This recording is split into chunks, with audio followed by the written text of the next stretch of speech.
నేను చెప్పుకోవాలా లేదా బడికెళ్ళాలా news paper mid story అయిపోయాని వాళ్ళ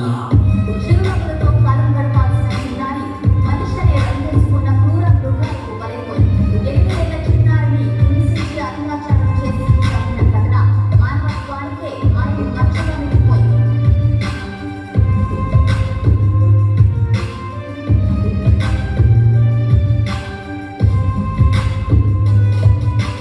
విలేజ్ పిల్లాన్ని కాలేజీకి వెళ్ళాను డిస్టింక్షన్ కొట్టేసి డిస్ట్రిక్ట్లు దాటాను సిటీకి రాగానే సిటీలు పుట్టారు నల్లగున్నానని నేను నవ్వుల పాలయ్యాను తల మీద చీపిసి తీపిచ్చి గురువులు నడు మీద చీపిసి కోరారు పరుగులు చిన్న పిల్లలాగా నేను తీశాను పరుగులు చనిపోయిన కూర మీద పడ్డారు గురుగులు ఏదో సాధిద్దామని క్లాసెస్కి వస్తే వ్యక్తి నవ్వంటున్న వెంటనే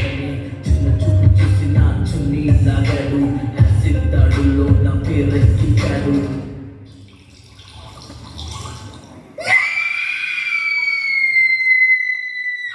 రోడ్డు